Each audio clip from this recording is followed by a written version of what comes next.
We're going to call to order the regularly scheduled school board meeting of Tuesday, August 20th, 2013 at approximately 6:30 p.m.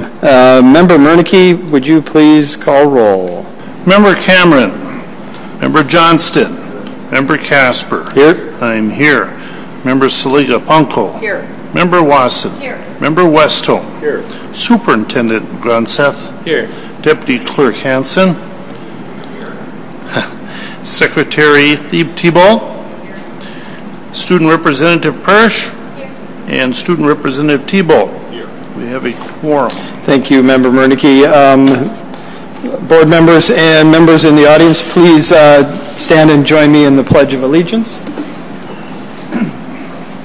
I pledge allegiance to the flag of the United States of America and to the republic for which it stands, one nation, under God, indivisible, with liberty and justice for all.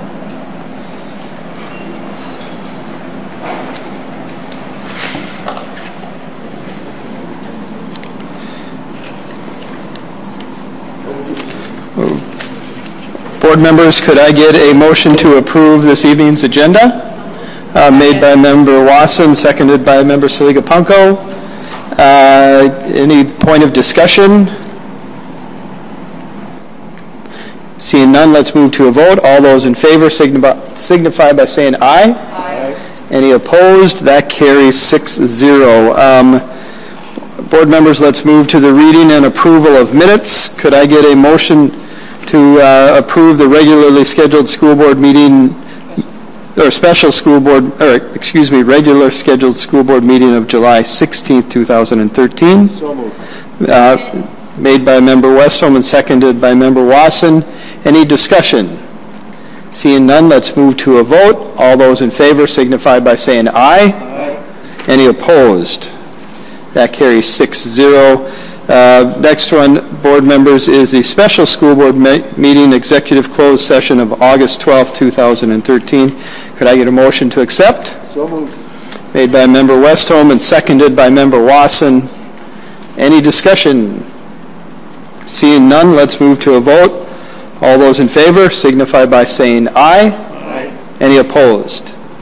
That carries 6-0. Board members, that brings us to one of my favorite parts of our monthly board meetings, which is our school and community recognition component. This was something that we worked into the agenda, and it's given us as board members an opportunity to see some of the great things our teachers are doing, our other staff members, students in our community, or even community members, what they are doing for the betterment of our community and the betterment of our students and our schools. So with that, I'm going to turn this over to Assistant Superintendent Crawford. He appears to be ready. And board members, if you would join me down in front of the podium.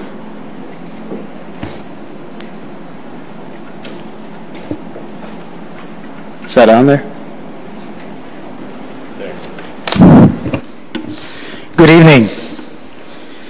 Members of the board, this month I'm pleased to present Jamie Zach, Healthy School Food Coordinator for the Duluth Community Garden Program, for recognition. Would Jamie come and join the board members here? With funding from the statewide health improvement program, the Duluth Community Garden Program selected 5 of our schools to receive its food literacy grant for school gardens and farm-to-school programming. Those schools include Convent Park and Myers-Wilkins Elementary Schools, Ordine East and Lincoln Park Middle Schools, and East High School. The grant includes a budget for installing a school garden at each site and facilities and facilitates farm-to-school planning. The proposal from each school included garden integrated curriculum, test tasting from the garden, and increasing the health of students through food literacy in the garden cafeteria and classroom. Garden designs include a combination of handicap accessible raised beds, lower raised beds, and on-grade beds. Schools will grow perennials such as raspberry, rhubarb, and herbs that will be low maintenance and will produce when school is in session. Annual crops will be selected sown at the correct time to produce early for May, June, and late for September and October. Congratulations, Jamie.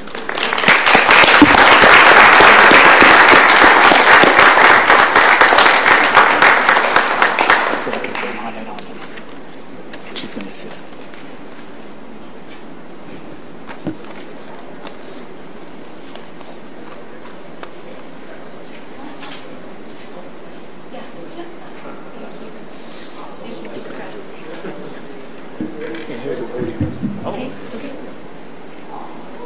Thank you very much. It's very exciting that the school board is recognizing not only me, but all of the community that supports these efforts, including, of course, my agency, the Duluth Community Garden Program, the statewide health improvement program, which is our funding source, and the city.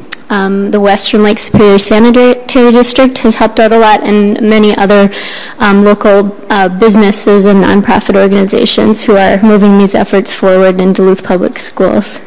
So I thank you so much for this.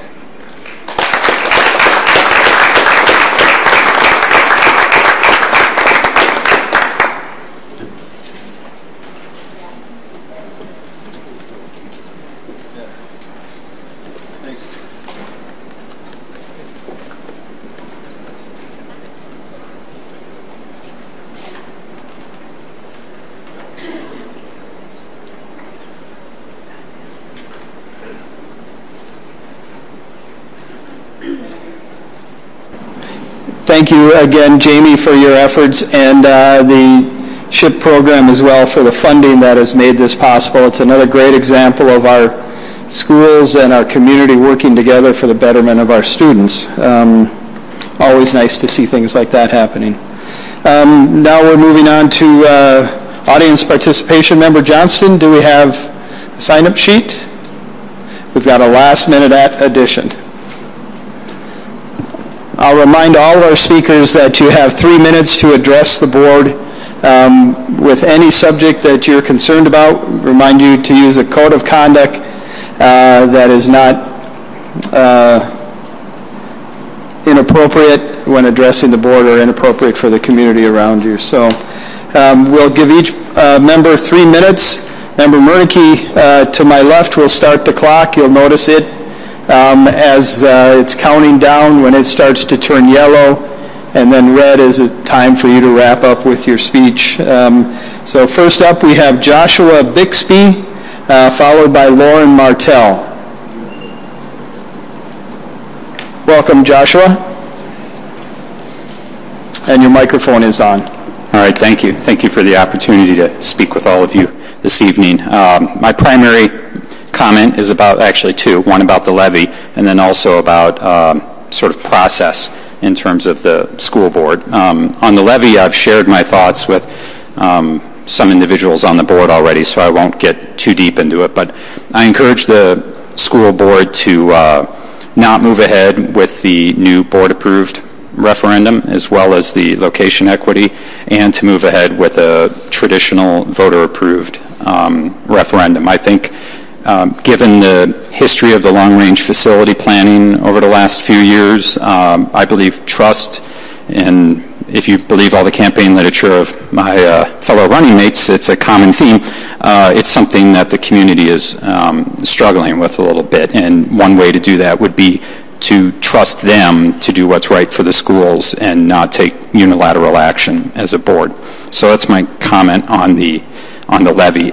In terms of business process, last week I attended the standing business committee meeting, and I was really pleased with some of the dialogue that was going on pertaining to the levy. There is a lot of complexity to what the state has allowed this year, and I thought the board members were deliberating well on and sort of expressing their viewpoints, and I thought that was a really positive thing.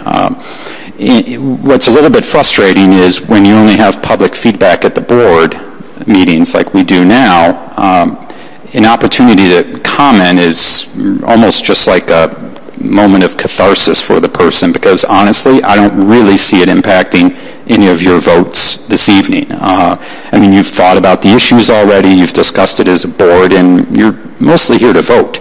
And so one recommendation I would really like to see the board adopt is that they open up the standing committee meetings to public feedback so that the board members can have an opportunity to get feedback from the public at a time when they still have time to process the feedback and potentially even maybe change their mind or ask for some questions. So, thank you. Thank you, Joshua. Next up is Lauren Martell, followed by Harry Welty. Welcome, Lauren. Good evening. I do understand the worries about the district's dire fiscal condition, and a board candidate I respect recently told me he was disappointed in the superintendent's recommendation not to go for a board-approved $300 levy. But I disagree. I think it's the first bit of wisdom I've ever heard from ISD 709. I personally think the board should also decline the 212 levy. I understand the risk, but I think the time for total trust and transparency has come.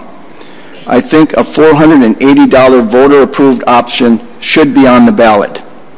This option would bring in the same revenue as the current levy while giving the taxpayers of this town some needed reprieve. It was very distressing at the committee of the whole meeting to hear some board members making statements like, if they, the public, don't like it, they can vote us out. After putting on a show about how contrite you are for past abuses of the public, it was disappointing to see some board members immediately reverting to old form.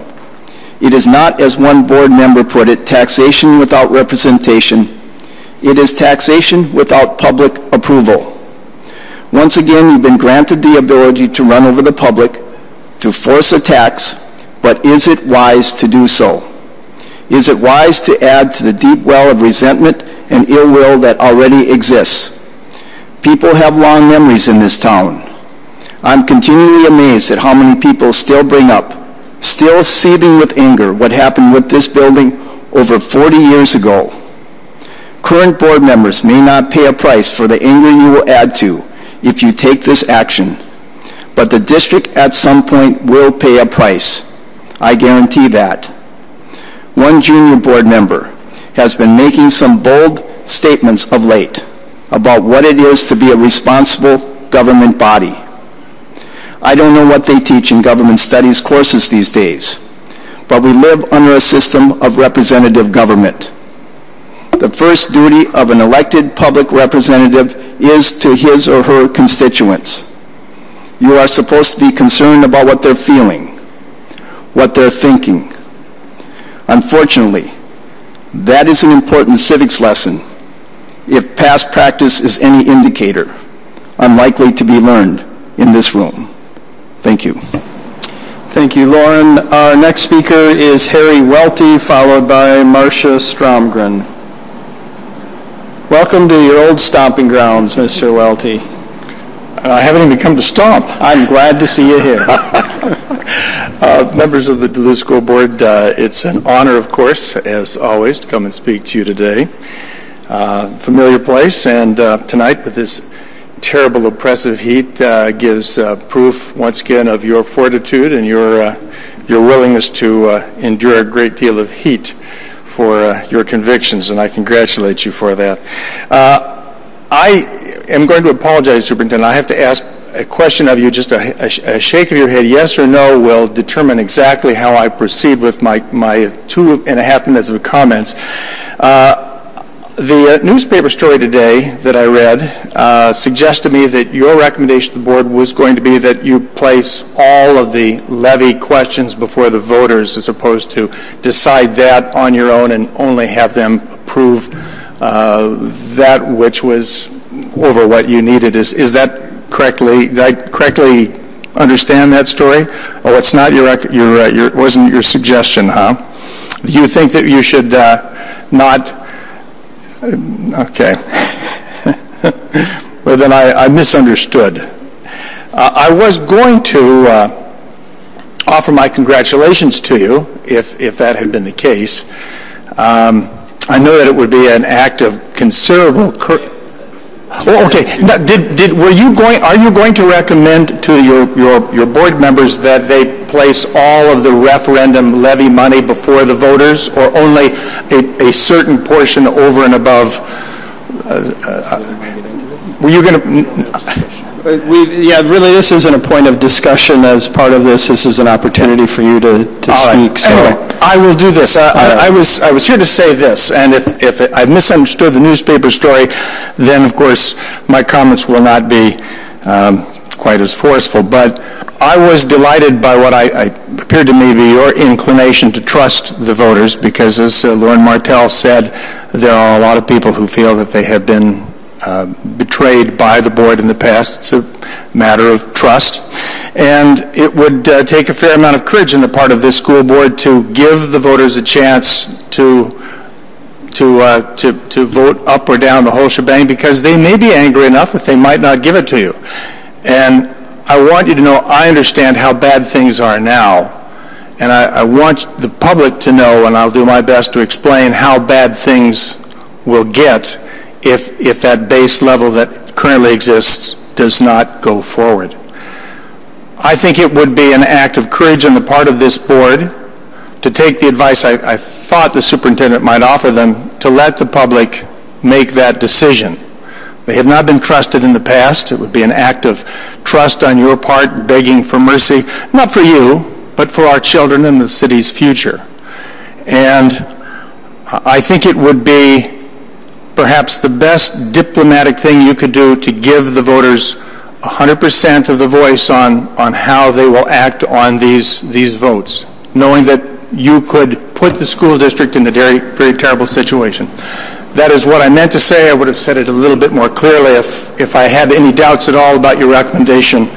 I know that we're going to struggle if it doesn't pass, and I will support it heartily, however I can. Thank you.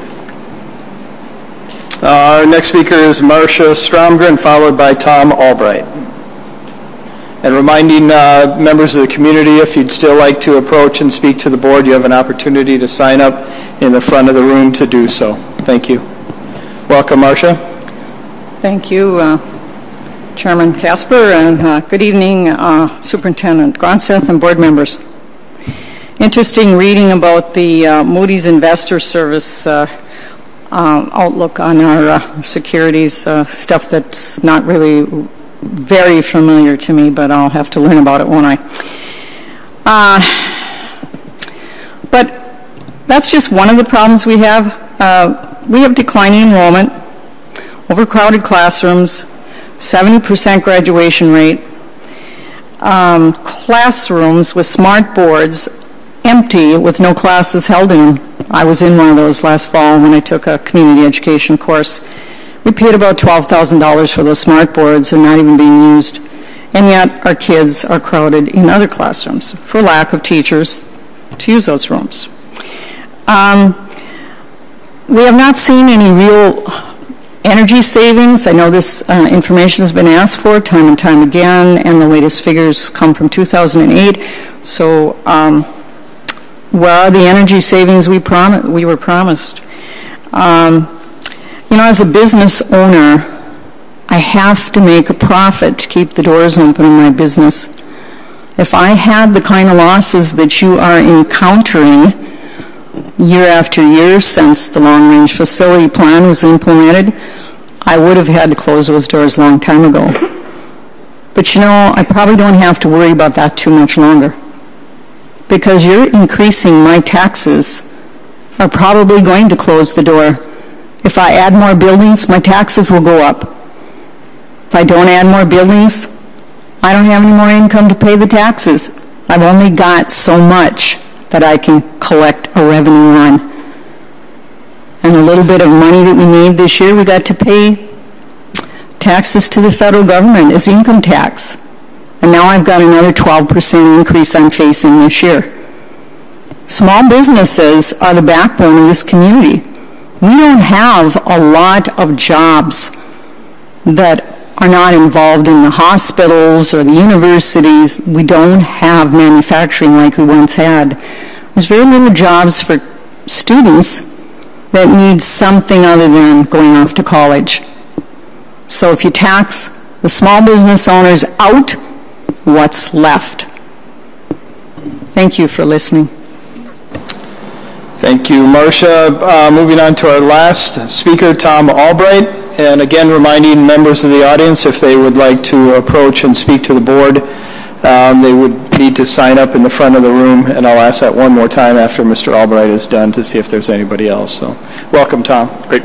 Thank you, Chair Casper and Superintendent Gronseth and all the members of the board. Again, my name is Tom Albright. I don't have prepared remarks, but just wanted to take a moment to share my thoughts on the levy and just say I appreciate the thoughtfulness that the board has carried forward the levy so far, and I hope that you'll remember the context that this is happening in. You know, that the superintendent and the school district has, over the last year, implemented, I think, well over 40 community listening sessions that talked to about 2,000 community members, where we heard overwhelmingly that there's concern about the direction our schools are going, that there's concerns about school size, or class size, excuse me, as well as a number of other factors within our district.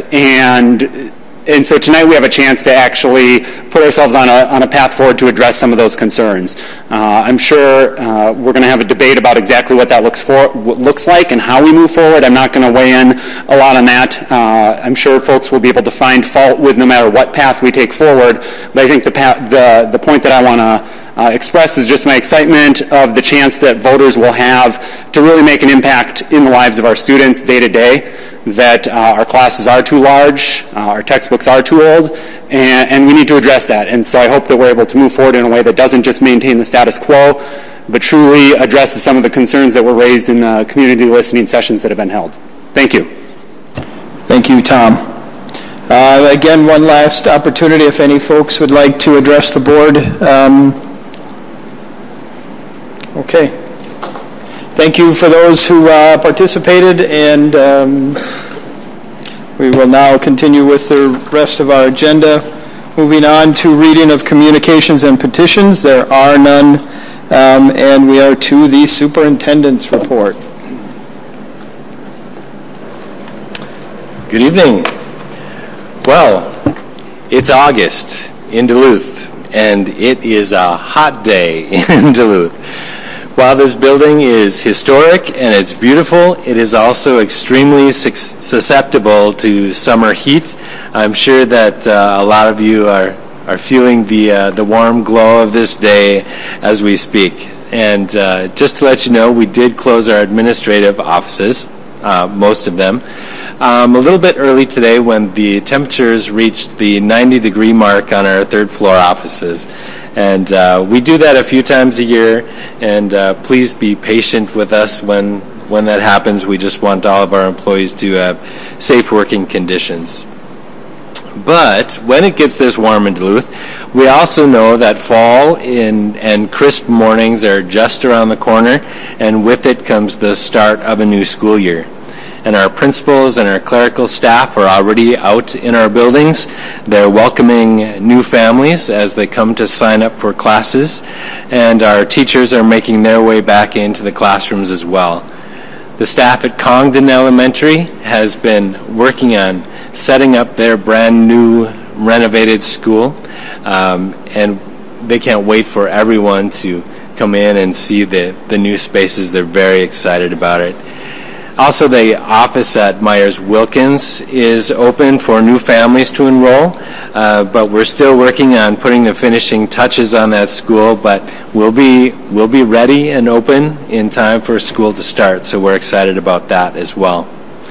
I also wanted to take an opportunity to thank some of our legislators for holding a roundtable discussion yesterday regarding the latest legislative session. They shared some of their thoughts and answered some of the questions of community members, of staff, and especially our students, who I was so pleased came out for the roundtable. They talked about changes that were made, especially in educational funding and some of the mandates in the education field. I just wanted to recognize Mary Murphy, Eric Simonson, Tom Huntley, and Paul Thiessen, who attended the event. I know that there's others that wanted to be there but had some prior commitments, and we appreciate and recognize the hard work that they put into the last session as well. With all of that, I hope that all of our students and families are making the most of our summer days and all of the fun activities that are going on around town, and we'll see you soon. Thanks. Why are you laughing? That was an interesting close. Let's shut you off there.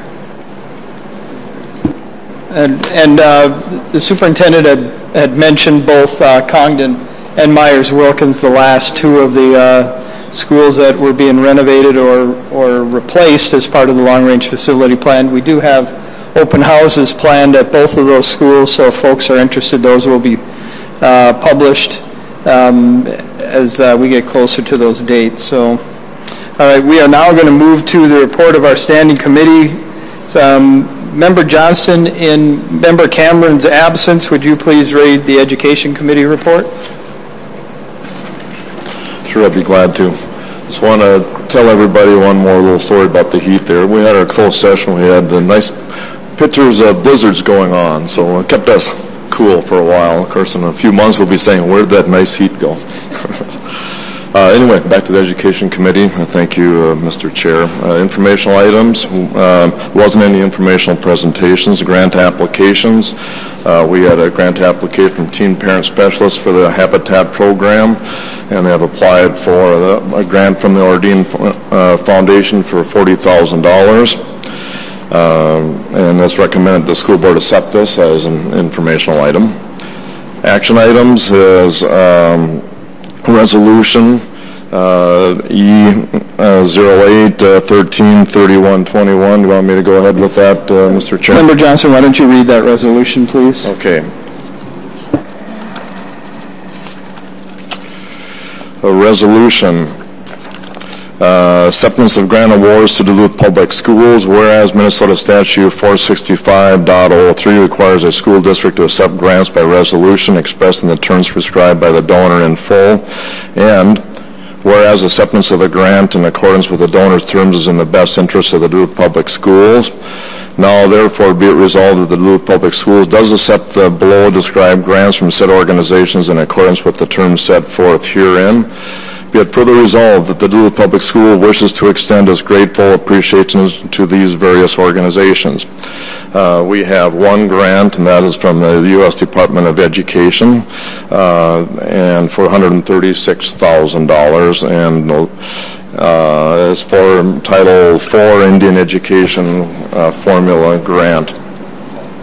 You want to read the resolution number at the bottom of the page as well? Sure. Resolution number E08-13-3121. Could I have a second? Seconded by Member Murneke. Any discussion? Mr. Gronseth. Just wanted to point out that that was Title VII, not Title IV. Oh, excuse me. Thank you for the correction. Thank you for that clarification. All right. We have a motion and a second to accept the grant. Seeing no further discussion, let's move to a vote. All those in favor signify by saying aye. Aye. Any opposed? That carries 6-0. Back to you, Member Johnson. Sure. Our last item, and our item that we all like, is granting diplomas. The following students have completed all high school graduation requirements and should be awarded a diploma. The following people are Zoe Driscoll, Antonio Williams, Jordan Taylor, Michael Brandon Riley Jr., Stephen Simon, Sarah Zablinski, Bruce Blazoski. Sorry about the last name, I think. The report? Then you'll move the rest of the report. Sure, I will move the rest of the report. Could I get a second by Member Murneke? Any items to pull out, board members, for discussion? Seeing none, let's move to a vote to accept the Education Committee report. All those in favor signify by saying aye. Aye. Any opposed? That carries 6-0. On to our Human Resources Committee report. Member Westholm.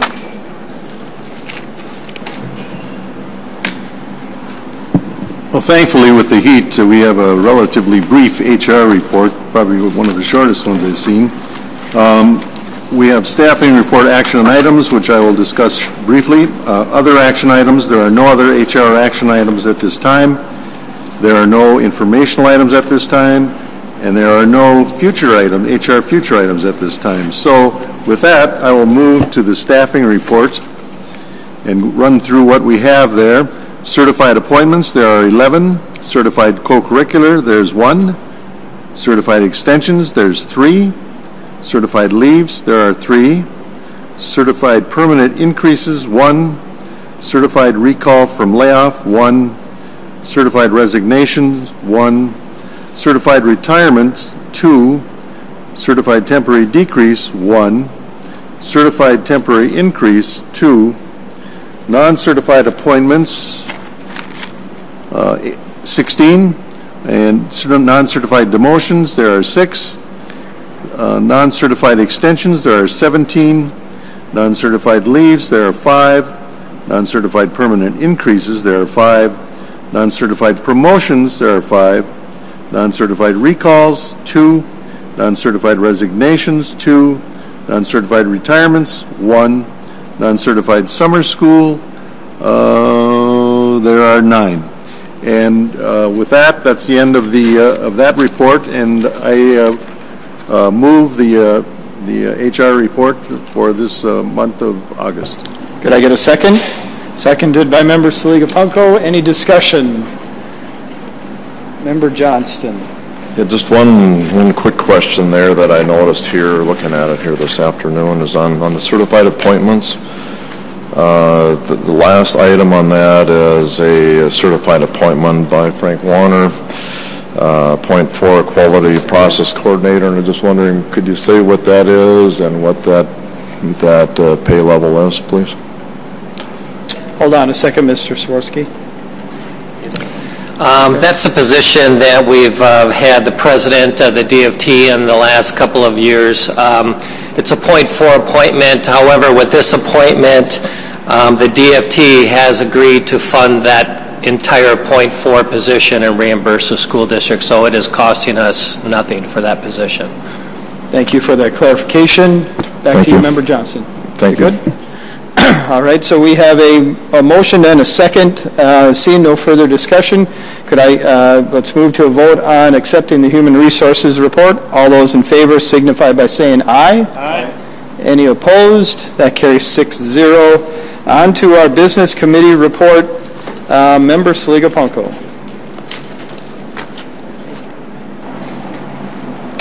Thank you. This is the Business Committee report for Tuesday, August 20th. Number 1 is the financial report and all the usual reports that we have, Board.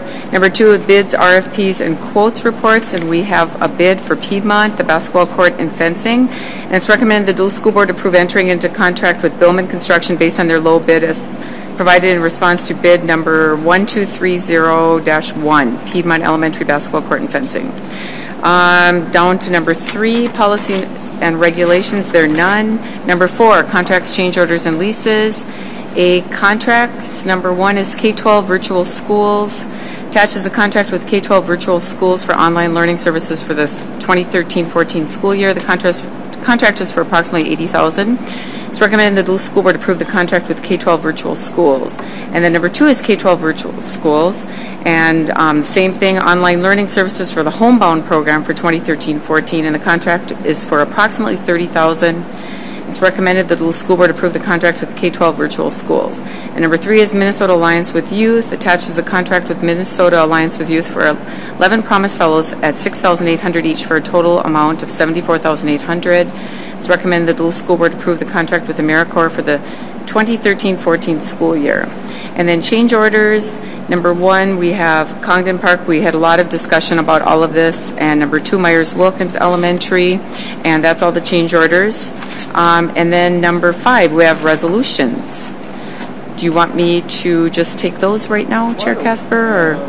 Why don't we come back to those, if that's all right with board members, and discuss that separately.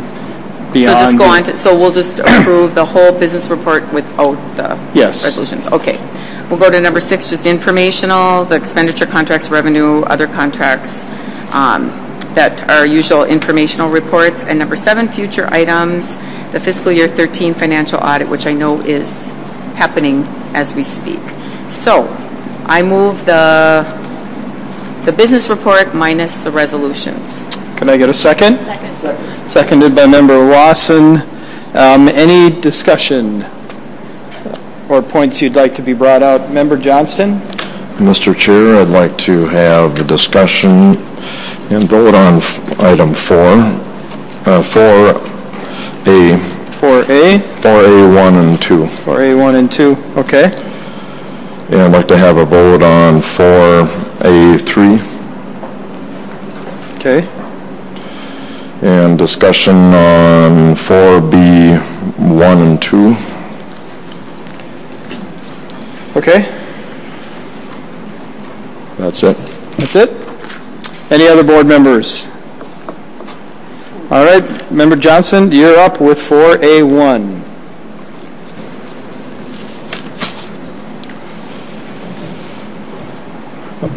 Sure. That's, again, I didn't think of this at the board meeting or the committee meeting, but I didn't see that in our approved budget. It's a fairly big chunk. Again, I'm certainly not opposed to this, but could you just talk a little bit about that?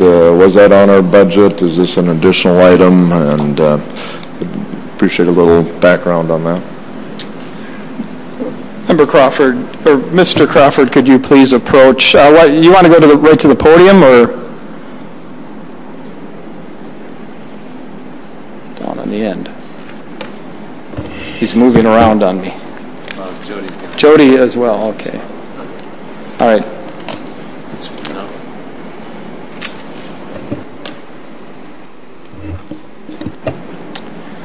Oh, I got the. Jody's up. All good. All right. Jody. Thank you. I can respond to the question as far as the K-12 contracts being budgeted. We did anticipate that during the budget process.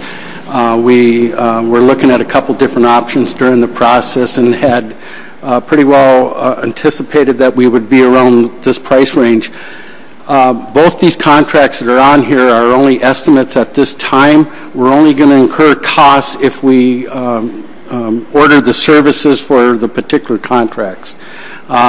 One part of it, we have a concurrent enrollment. We will be using that part of the contract on a limited basis. And the credit recovery, we will be using those in our traditional school sites, secondary school sites. As far as the second contract for the homebound, only if we have a student that is out for more than 10 days and elect to make that as an option.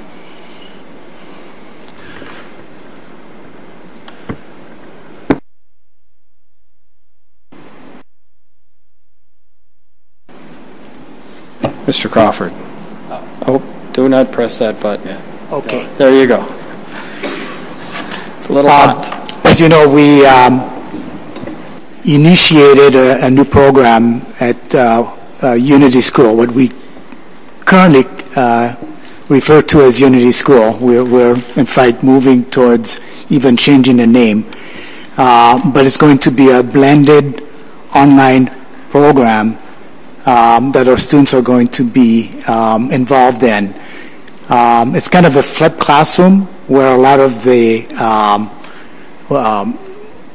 initial skills and new knowledge will be attained through online curriculum, and then the face-to-face instruction and support will be done at the site, again, the old Unity program. So this fund is to support this new initiative. We're very hopeful and excited about what it will offer our students.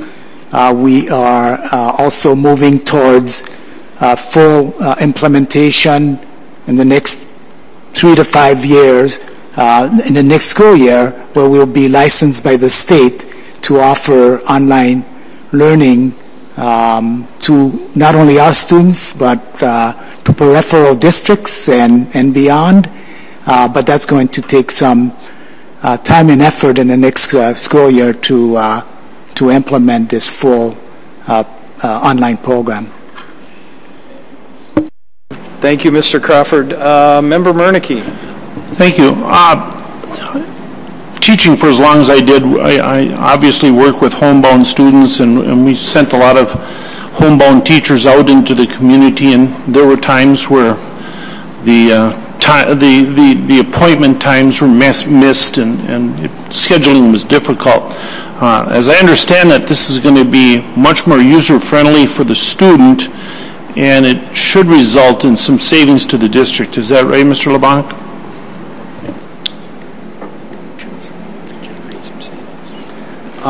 It is. This is part of the consideration for generating savings. This is also more applicable to the student, whereas they may have a unique course that needs to be dealt with, and I think they're going to get a much better program as a result of this particular offering. Thank you, Jody. Member Westholm. Yeah, Mr. Ed Crawford, the program you described, I know both of us are, and many up here are familiar with homebound services. This was a little fuzzy to me as to how the homebound thing would work with this, because, oftentimes homebound students, well, they may be very ill, or there may be some other situations why they're on homebound, but also there may be some other issues going on. And I worry that this system is going to be kind of loose with those kids, and we may end up losing more than we did before. But I'm sure there must be models for this program, and maybe you can talk a little bit about the models that exist and where successes have come with this program. Yeah, there are models around the state. We're actually piloting it, and because we're piloting it, we're going to have a staff member assigned to oversee the program initially. One of the advantages of online is it provides opportunity for students who have an advanced course, like an AP course, or even a lab class where in past years they haven't been able to pursue those particular classes because either lack of skills on the part of the homebound teacher or the need to have that individual student connected with the teacher. In this situation, because it's interactive, they're able to get some immediate feedback as they work through a lab project or some of the more rigorous classes. Thank you, Mr. Crawford. Does that answer your question, Mr. Westholm? Yeah. I'm pretty familiar with the Unity program and obviously other programs and what we try to do with struggling students.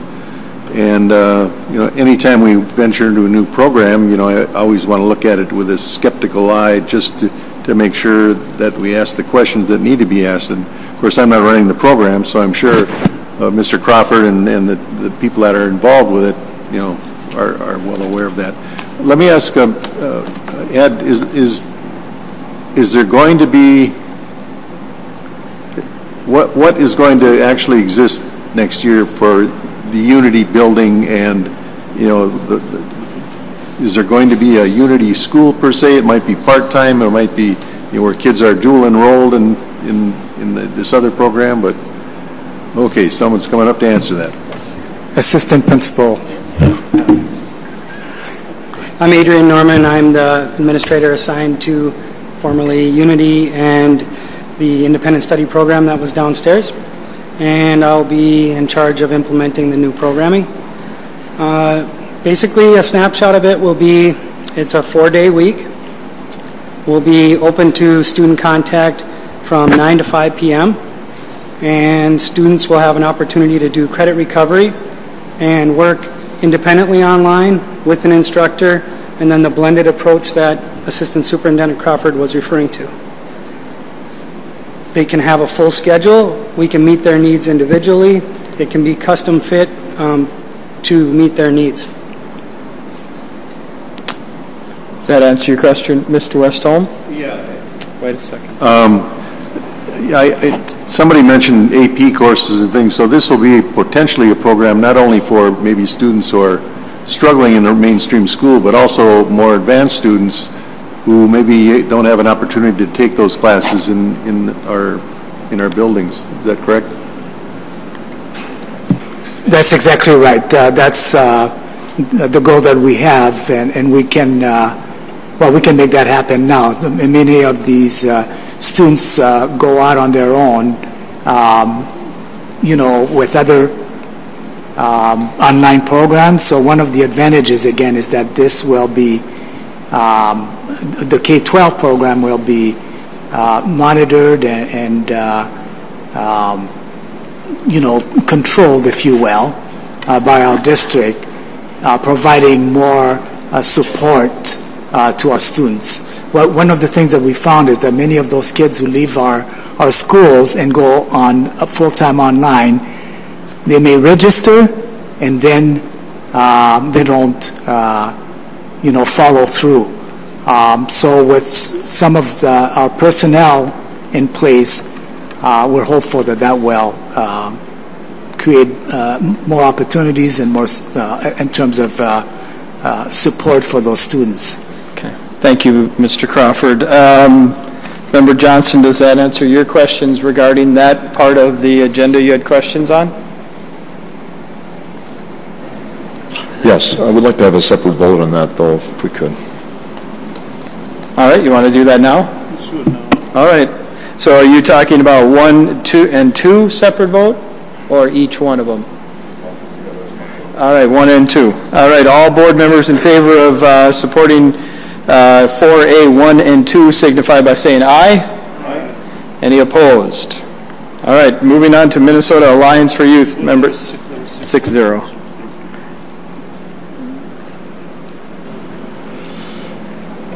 Oh, am I? Yep. I was just asking for a vote on that. On the Alliance as well? Yeah. Okay. Could we have a separate vote on the Minnesota Alliance for Youth? All those in favor signify by saying aye. Aye. Any opposed? That carries 6-0 as well. Moving on to B1, Member Johnston.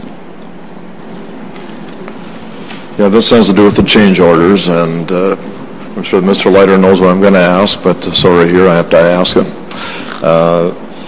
Again, I believe that all of these items have been started and probably finished by now. Is that correct?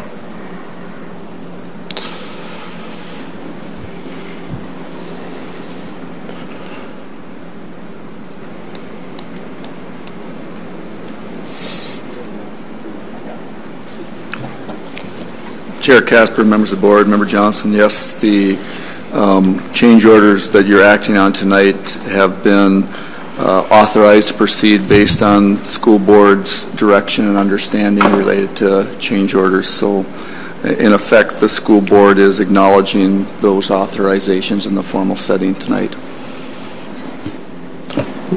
Thank you, Kerry. Back to you, Member Johnson. Yeah, thank you. Yeah, I was afraid that was the case.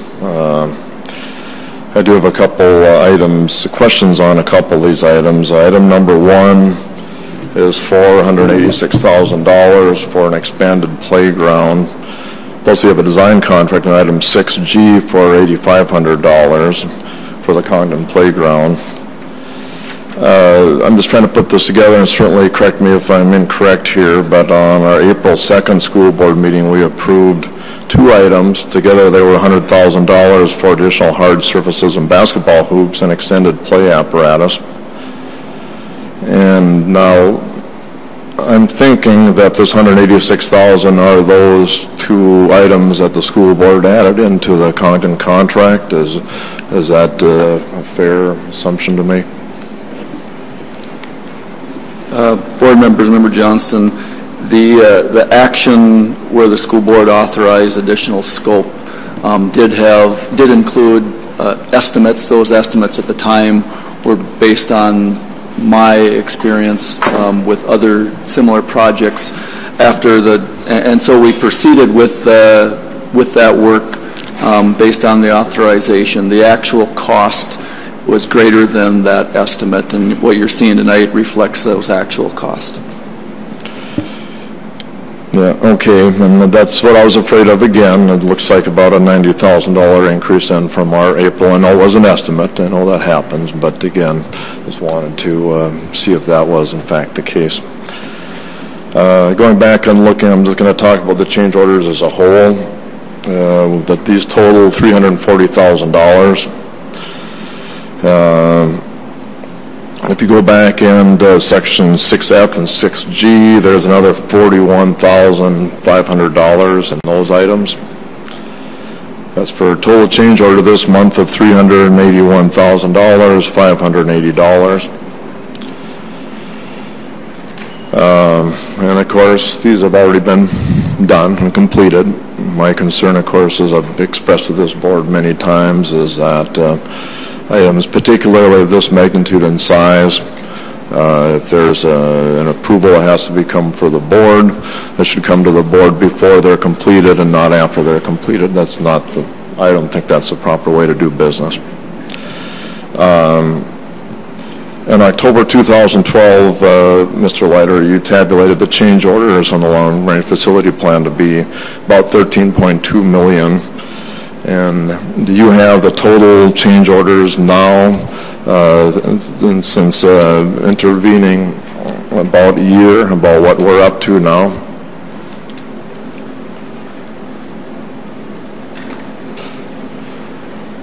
Chair Casper, members of the board, Member Johnson, I don't have a tabulation prepared at this time for communication to the school board. Okay. Thank you, Mr. Go ahead, Member Johnson. Oh. Again, sorry to put you on the spot, but I'm guessing it's somewhere around $15 million, somewhere in there.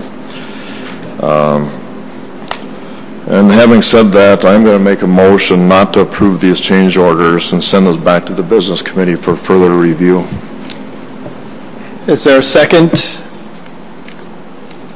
Is there a second? That motion fails. Member Saliga-Punko.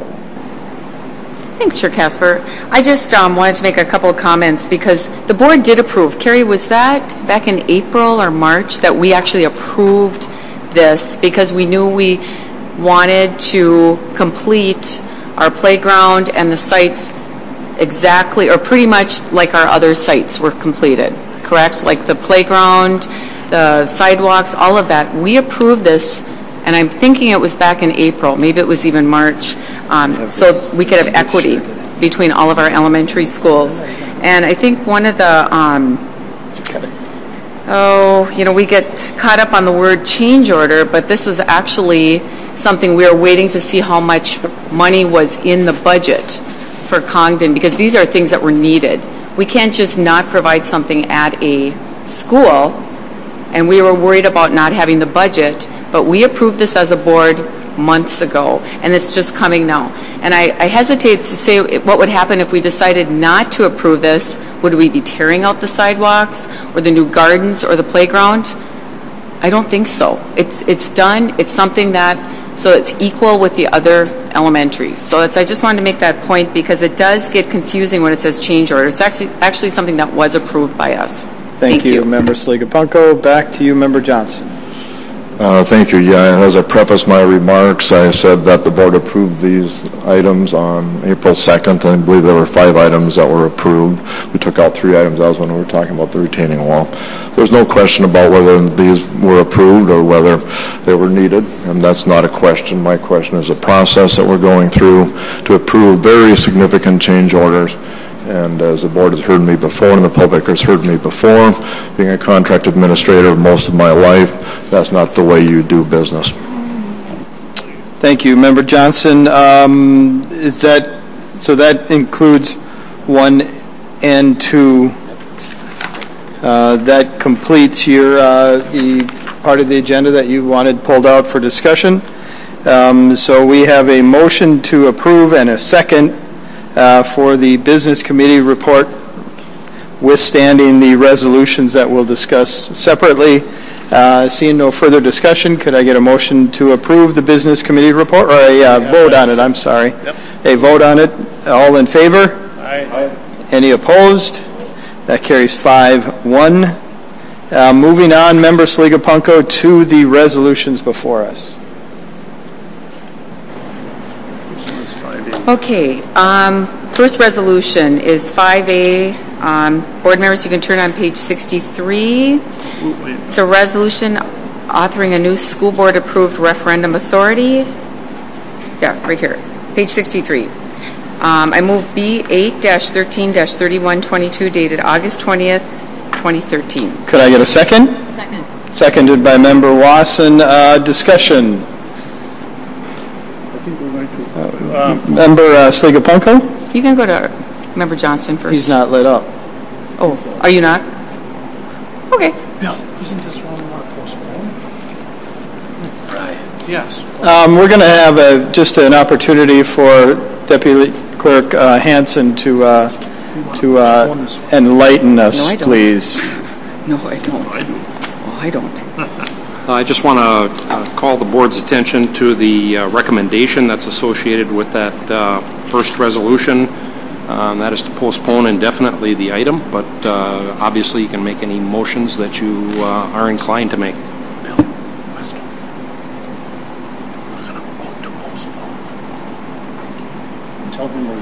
Member Sligopunko. Thank you. I know we had a few people talk about this.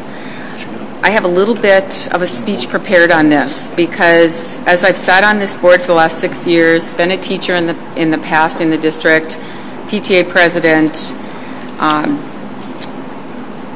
I have always wanted to do what's best for kids. And I have to say I have always supported our superintendent's recommendation in the past. I do want to say, you know, when I have people say, oh, we need to vote, no one voted for any of our city fees, $25 a month. No one voted for a new police station. No one voted for a new jail for the county back years ago. School districts have always, for excess, you know, for buildings, excess levies, which they're not excess anymore. But I think one of the things that I have been lobbying the legislature for is this exact thing. Why schools? You know, that's one of the reasons our schools were falling apart and we needed to do the long-range plan, which is done, which is pretty exciting. But that's one of the reasons we could not get our act together with getting our buildings fixed. They were falling apart literally around our ears. But I do have some things because I feel we should make decisions in the best interest of our children. Duluth School District, and along with most school districts in the state that are not charter or private, we're under certain mandates, which we've talked about. There was a huge discussion this spring about the cross-subsidy mandate, which is federal and state mandates for special ed. It's regularly for Duluth Public Schools $8 million a year. $8 million right out of the general fund, and it's supposed to be covered, but it's not.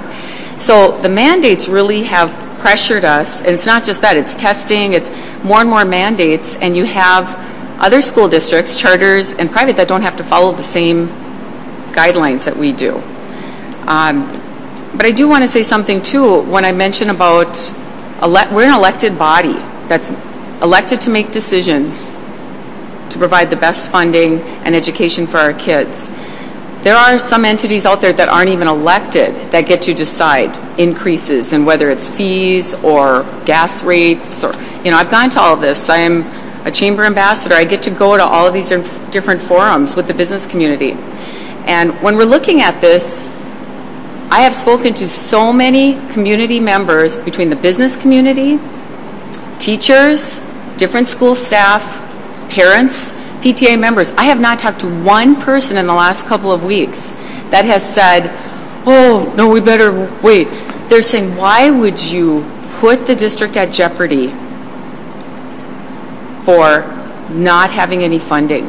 We need the funding. This is not excess. As I said last week, it's not excess. It is something that is needed. You know, the majority of the board is going to be gone next spring when we're looking at budget. I'm still going to be here. I do not want to have to cut $7 million. That is something I've already cut over $30 million in my 6 years on the board. It's been very difficult. I'm watching whole programs be eliminated. By cutting another $6 to $7 million, we would be seeing all athletics would be gone, all of our arts, our curriculum. We'd have 50 plus in the classroom. Honestly, I don't want to put our school district in that type of jeopardy. And I look at the best interest of our students is number one. And this is the only time I think I've ever disagreed with our superintendent. I really feel that this is important, and I don't just hang out with the same few people. I am out there asking people throughout the whole different walks of life. And I really appreciate student leader representative Eric Thibault, because I actually cut out what he said. It was so profound for a high school student. So I really appreciate it, Eric. One of the things he said, it's not about having confidence in voters, but about being a responsible governmental body. He noted how much money could be lost under other options. It's about ensuring the future economic strength of our school district. So that is why I am going to support levying the $300. So I'm not sure how we're going to do this, because I feel like it was kind of placed a little bit confusing. But that is my speech. Thank you. Thank you, Member Sligapunko. Member Murneke. We've been friends a long time, and I agree with you on a number of things. We do have the authority granted by the state to approve this levy without a vote by the citizens. I'm going to ask the members to vote against this measure, to postpone it, so we go right to the voters. We do have mandates. We have lots of costs that we have to meet, but I'm going to go with hope. I'm going to go with hoping the voters will see what we need and give us this vote. If it doesn't happen, it doesn't happen. I know that. But I'm not comfortable at all with this board-approved levy. I think there would be much more chance for the voters to approve what we're asking without that. And so I'm gonna ask members of this board to vote no on this motion. Thank you, Member. We're not voting no, we're voting to postpone. We're voting postpone, but we're not voting to accept. We're making a motion to postpone. She had a motion to it. All right. Member Westholm, I'm going to get to you in second, please. Member Student. Well, I got a point of order, though. That overrides it. It does. Aren't you just? Well, a point of order is she made a motion, Judy made a motion to approve this. And so, is there a second? There's a second. And Watson, you seconded? Oh, was there a second? I can. You did. Yeah, you did. You did. Yeah, we did. Yeah, you did. I had it down as a second. I'd really like us to be able to have some further discussion regarding this before we move to a vote on it. You should have a motion to amend. You'd have to have a motion to table. Vote if the motion you do need a motion to table. All right. Melinda, could you clarify for us, please? We've gotten muddled in bureaucracy. Imagine. Right. That's what I just said. Okay, yeah. I got it. I got it.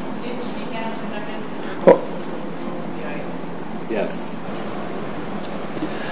I believe, Member Murneke, if you were wanting to table the item, you would make, or someone would make a motion to indefinitely table the item, and if that passed, then it would be tabled.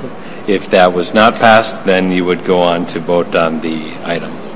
Then I will make that motion. No, you postpone indefinitely. I have, okay. She has a motion to pass. She has a motion to pass at point of order, and I'm going to then make a motion to table indefinitely. That would be an amendment, and it needs a second. Second. Any discussion? The amendment is to table indefinitely. This is goofy. So this is an So amendment. what I'm going to point out to you, though, is this is robbing that opportunity for other board members to discuss No, this. it's not. Now we can have the discussion. I thought once we had a... It's a motion to table, so now we can have the Now discussion. we have a second? Yep. Okay. Member Westholm, and then I'm going to get to Student Representative Tebow. Member Westholm.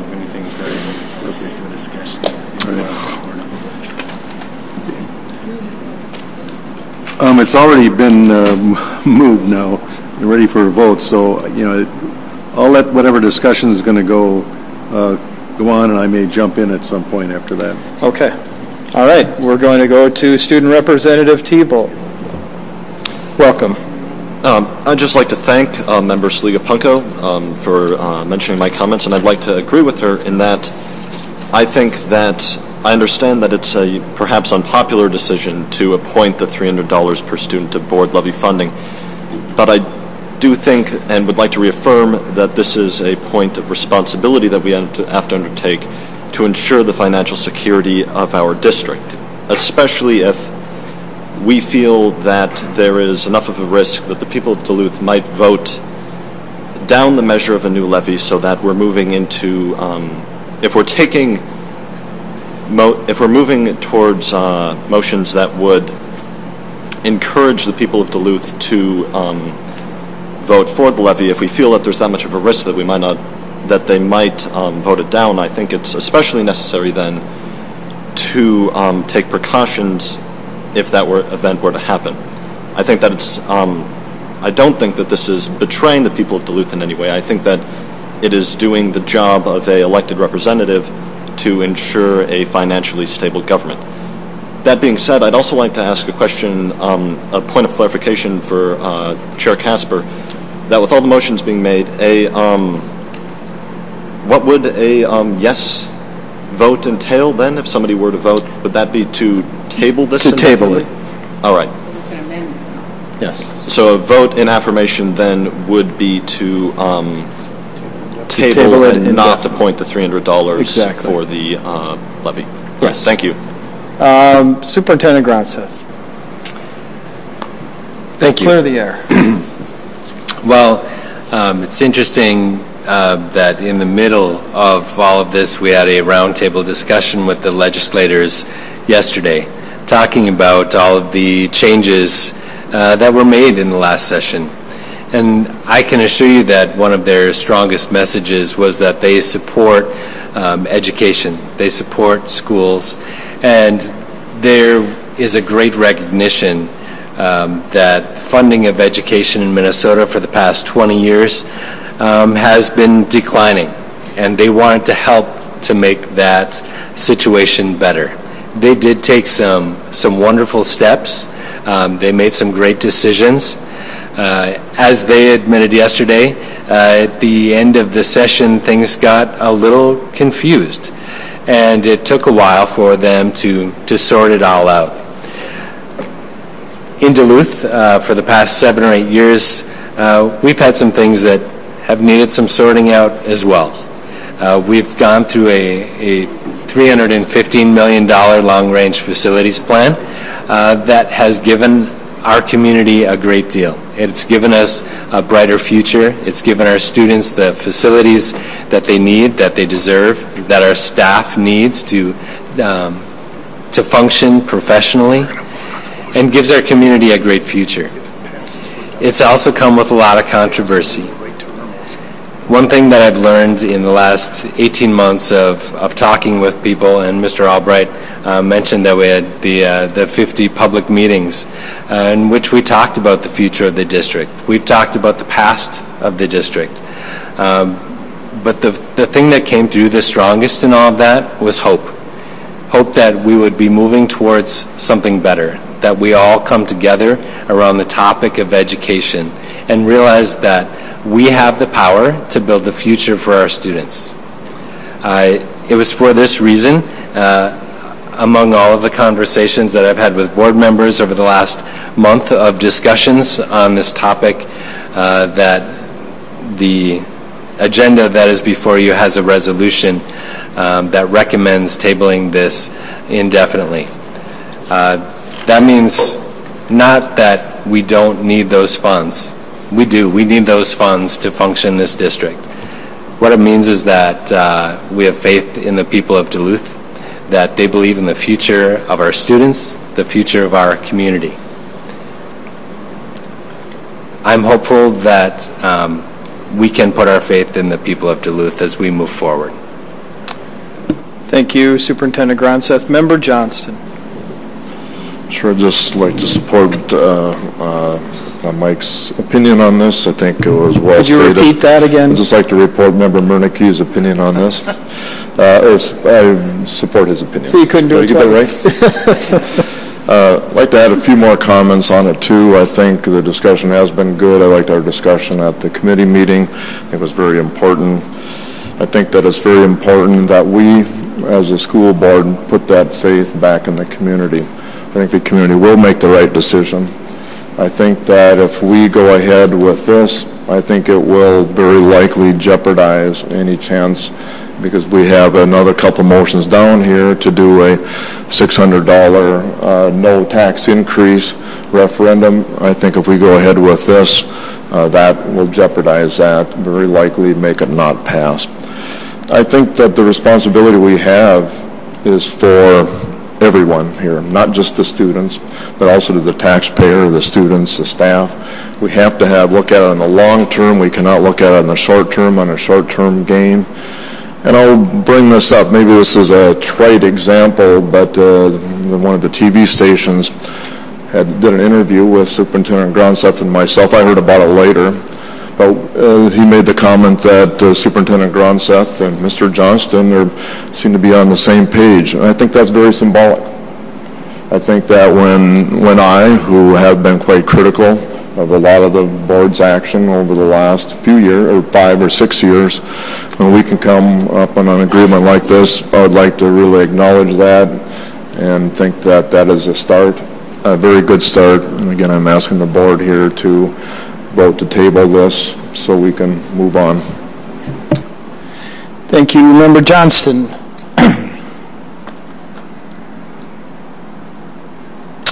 All right, I'm just going to mention a couple of things. And I think this is a big risk to take. And with risk comes reward.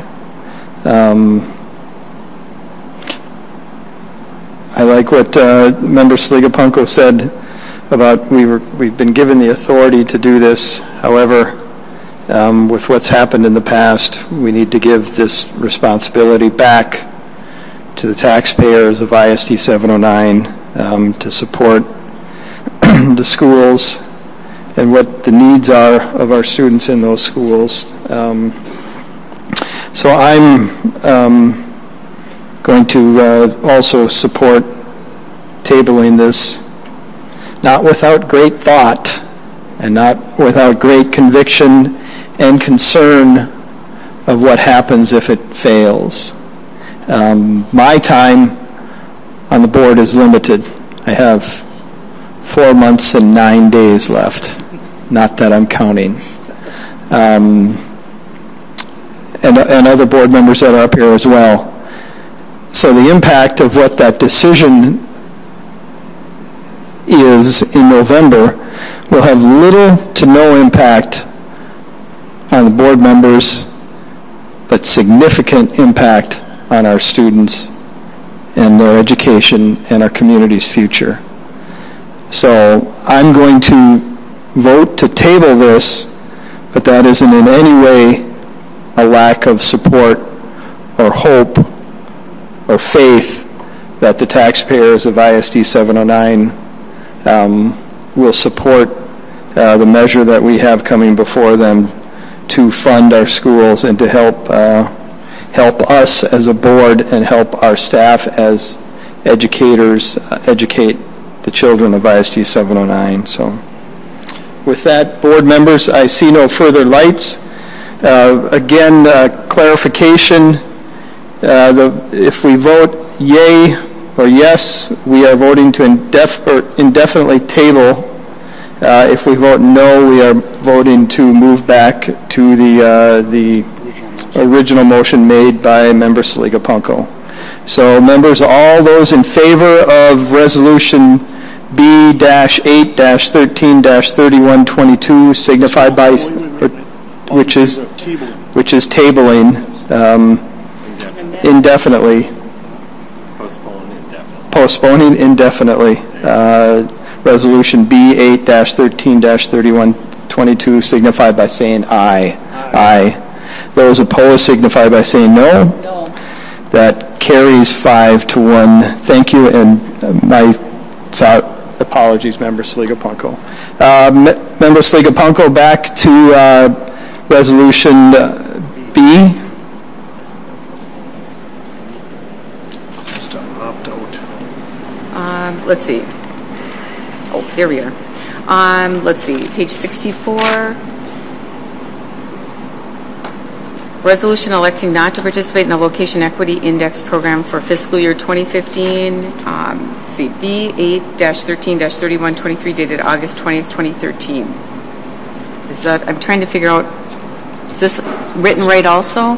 The recommendation is postponed indefinitely. Yeah. So this is so confusing. No, it would be to opt out of taking this money.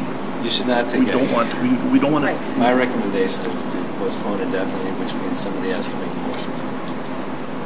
Okay, so Bill, this is really confusing. We're voting to not opt out of this. In other words, we want to I'm accept just giving this. her a second here. So how is this motion supposed to be read then? Well, I can give it to Weston. Hold on a second, please. Reduce the chaos. A second. Member Westholm. Well, I was going to make the motion to table this resolution for some of the same reasons we did the previous one. So we still have work to do and information to gather. So I am making that motion to table resolution, or postpone indefinitely rather, B-13-3123. Could I get a second? I'll second. Seconded by Member Murneke. Any discussion? Member Johnston. Hold on a second, please. Okay. Point of information, could you explain what we're doing again? I didn't hear, Mr. Gronseth, what you were saying there. Please don't press your button. Okay. Sure. As I said, the legislators were here yesterday talking about these issues and how complex they are. And so if you've been following these stories around the state, a lot of districts are having this same kind of question. The $300 authorization that you had just voted on takes an action to authorize. You just voted to postpone that indefinitely, which means we are not taking any board authority for that levy. There's also a piece that the legislation put in place called the Location Equity Aid. It is designed for communities that are larger and take on a few more responsibilities than some of the smaller districts around the state. We take on some of the regional aspects of education. The legislation has put in place for Duluth and any other non-metro community, more than 2,000 students, a $212 location equity aid. The resolution that is before you, if you took action, you would be telling the legislators that you do not want to accept the location equity aid that they put into place. By postponing indefinitely, you are accepting the location equity aid that the legislation has put into place. So this would mean that $212 of our local levy would be in the form of location equity aid. So clarification then, by us supporting this, or by postponing this, we are actually allowing for that $212. Correct. Okay. If you postpone this, it leaves the $212 location equity aid that the legislators passed leaves it in place, we would get those funds. Okay. So board members, did you hear that? Member Johnston, you're up next. Sure. Thank you, Mr. Chair. Let's be clear here. This is a board-approved levy. We just turned down a board-approved levy. This is a board-approved levy. If we go and table this one, we are imposing a board-approved levy by a different name. Unfortunately, as everybody's apologized to us, I've been at the meetings from MDE. They've indicated they've apologized for the confusion in this. And Mr. Thiessen indicated that that's probably going to be revisited next year because it is so confusing. I think that if we go through and accept this, it's going to be extremely confusing to people. But I think by hearing just the comments today and what I've been talking to on my re-election thing, that it will be viewed as a board-approved levy. There's no question of that. There's a couple more important reasons, I think, why we should vote no on this. And maybe I should say, too, I apologize for the superintendent. We don't agree on everything, but we made some good small steps. But small steps are important. But I disagree with Mr. Gronseth on this thing, and I do appreciate the discussion as well.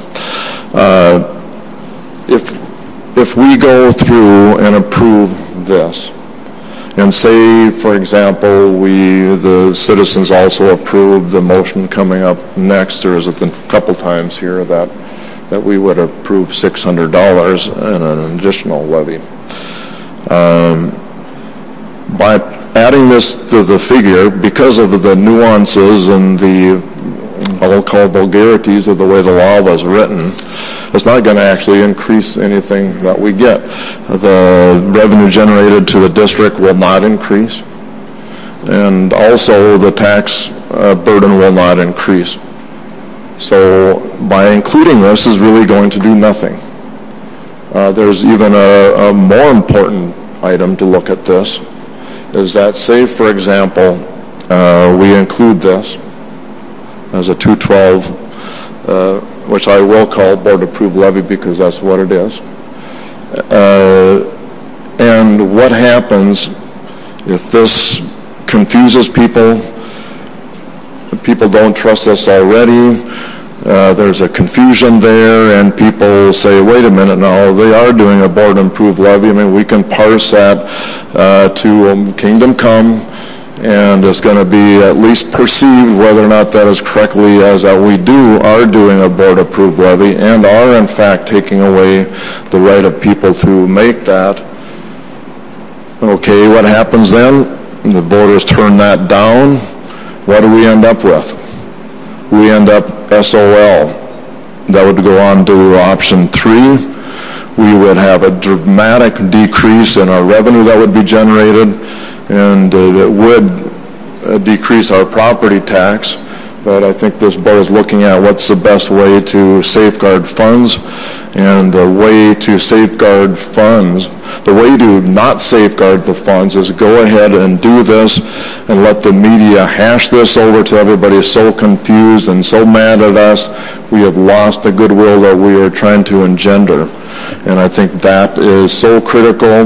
We have to vote a yes on this resolution, so we do not turn this money, so people cannot go through and confuse the issue.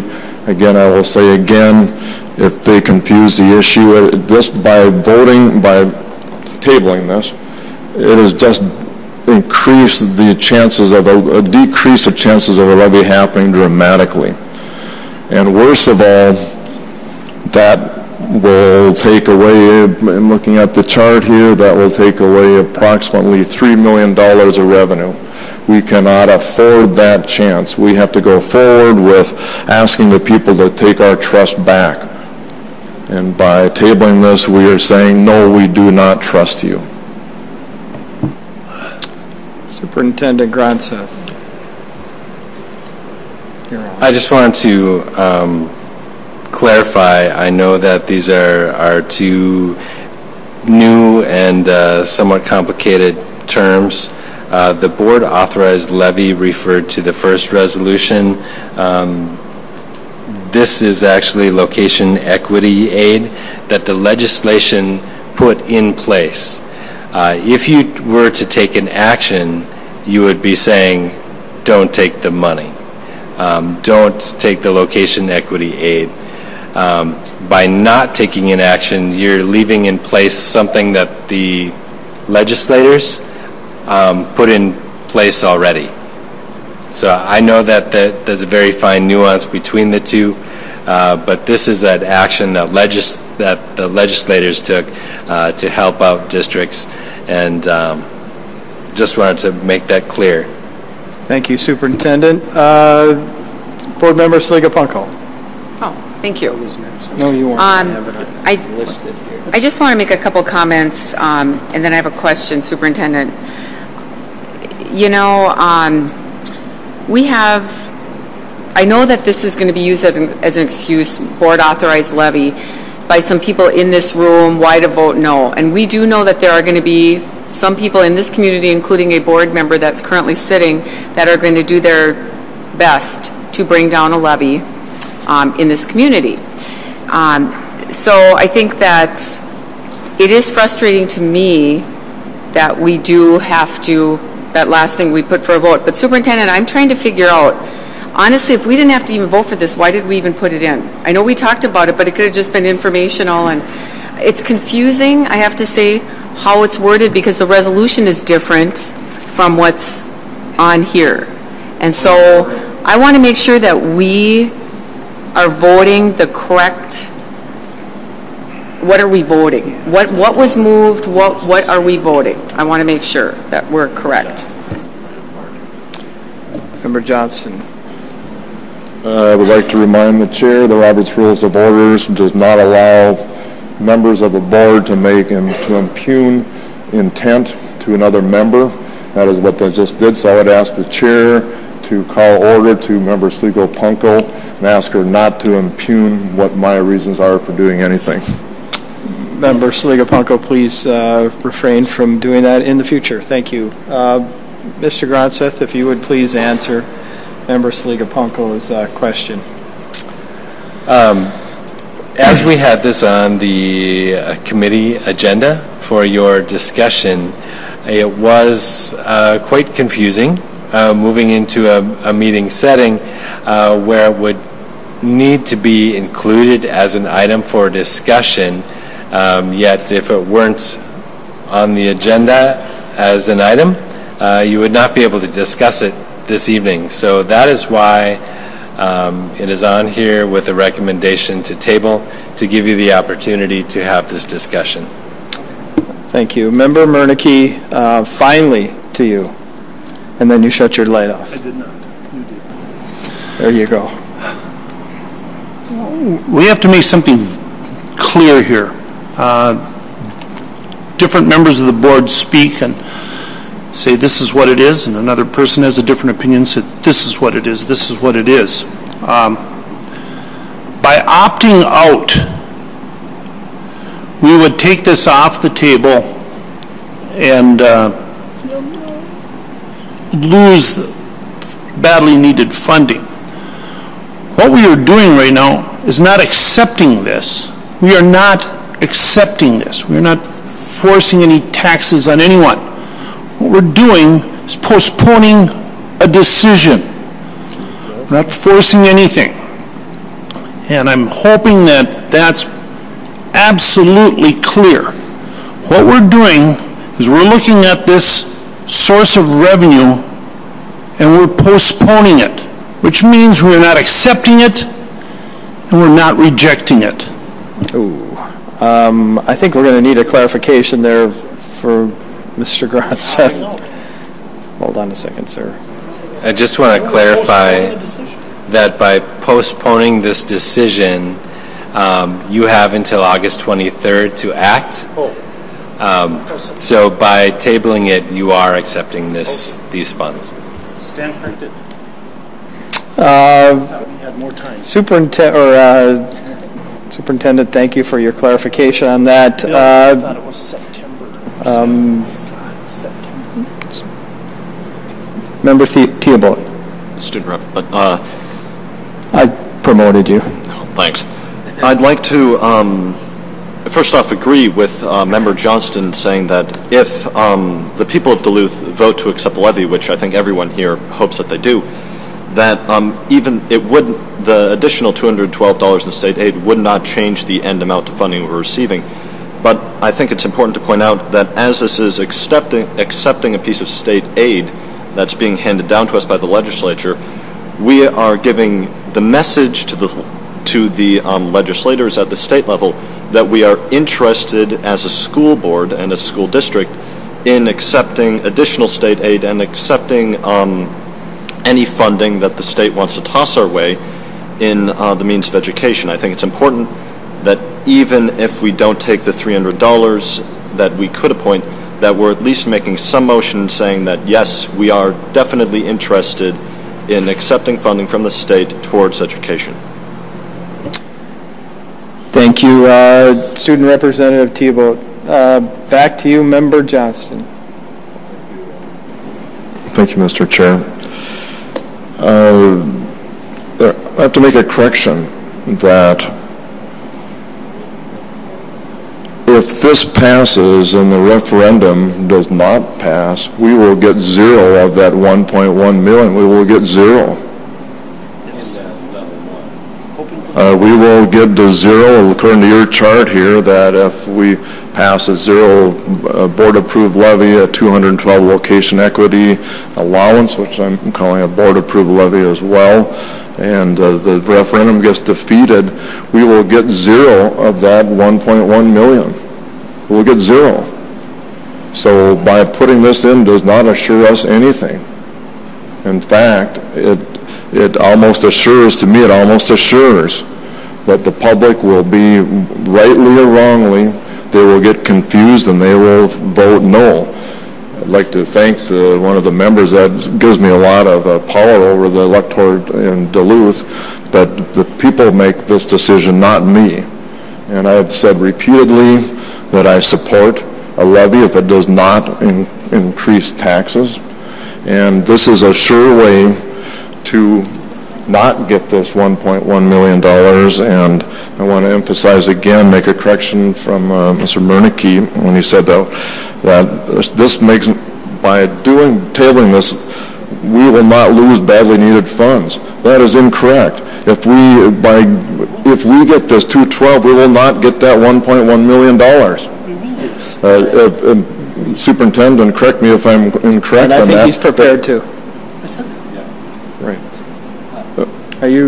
Would you like him to address that? Well, I mean, am I not correct, Superintendent? I mean, I am correct here that we will not get that money if we only get the 212. So why are we doing the 212? Okay, let's give Superintendent an opportunity to address that. You're talking about different funding. The $1.1 million in additional state aid is in recognition of having a local levy of at least $300 and is not connected to the 212 location equity aid. If the location equity aid is in place and the public does not pass a referendum, the location equity aid does stay in place. However, we would not have a $300 referendum in place and therefore would not get the additional Tier 1 monies in that 1.1 million that you're talking about. But we would receive that 212 per student. Thank you for that clarification, Superintendent. Member Wasson. Wow, this is, I said it the other day, I still think it is. It's very messy. Yep. And the good news is the public doesn't have to worry about this mess. There will be a ballot, and the language would be on the ballot. The important message, as I've heard for the last however many days and weeks, this is not a tax increase. Correct. Correct. Yay. So if we were to vote to table this portion, that means we're agreeing to accept the 212. Correct. Thank you. Back to you, Member Johnston. The public is aware of what's going on. And by saying that there will not be a tax increase, we're forgetting something. A big thing here, which nobody in this town, I think very few people in this town forget, and that is, without doing anything, if we don't not pass an operating levy, we will have a sharp decrease in funding to the tune of $4.4 million. That would be a $4.4 million tax decrease. That's very significant. So now we're throwing in another 212. Okay, let's do the math. I just did it again here. If we got the 212, we're going to still lose $2.5 million. And we would, the taxpayers would have a decrease of $2.5 million. I'm looking at what money is going to come into the schools. So if we go this, and it will confuse the public, I don't care what you say, the public is going to be engaged in this. I'll guarantee you that. And if by doing this 212 does not help us at all. It does not help us one penny. It does not help us one penny to take the 212. And what's at stake? If we lose the $600, we will go in the hole $2.5 million.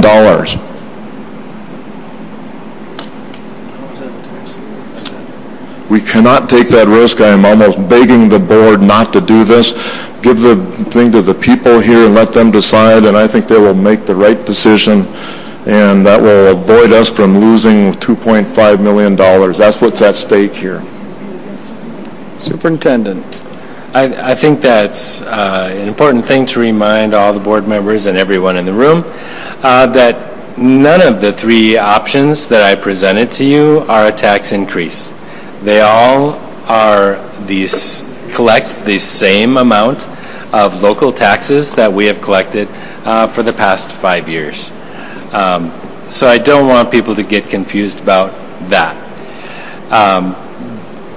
In a little bit, you'll be discussing exactly what that question will be, and so we can discuss it further then. But I just want you to know that even had you opted to take the 300 in board authority, and you accepted the location equity aid, which comes to 512, it would still be not as much as we currently have.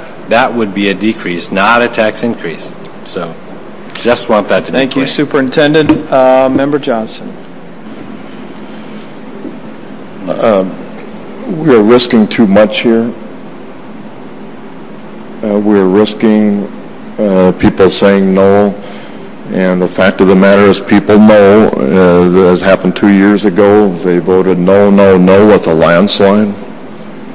We know that there's a concern out there as it is, and we are gaining nothing by passing this, except adding confusion. I apologize to the public out there. Tom Meltzer, MD, apologize to the public out there for the confusion. I think even our representatives 2 days ago were apologizing for the confusion. But it is confusing. It can be misconstrued. We do not want to take that chance. So again, I'm begging this board again to say no, because this is going to do absolutely nothing for us except add confusion. We do not want to do that, please. All right. Thank you, Member Johnson.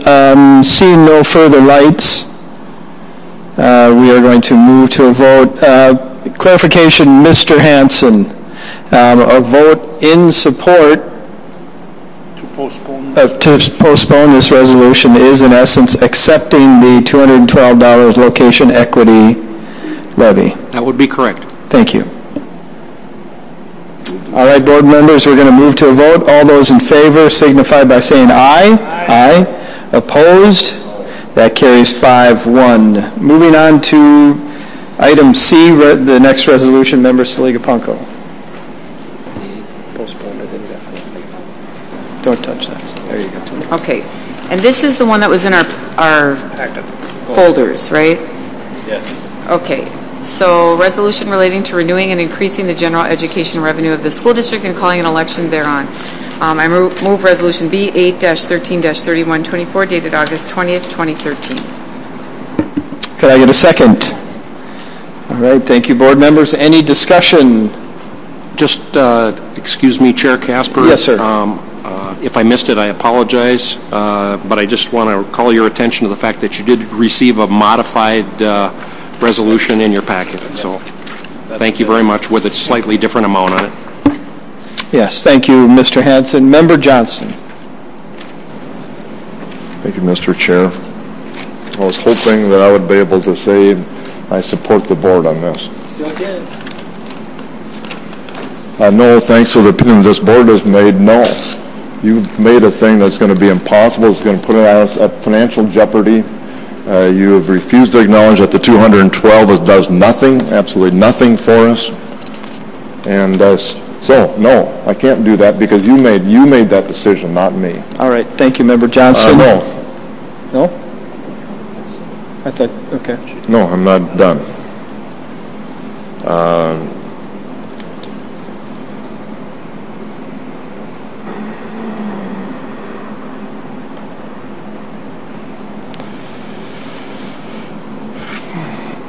I will say again, $600, $599 or $98, whatever the latest revision is not going to be an easy thing to pass. I do support that because it does not give a tax increase. I do not support muddying the water by putting that 212. I applaud the board for doing the not doing the $300.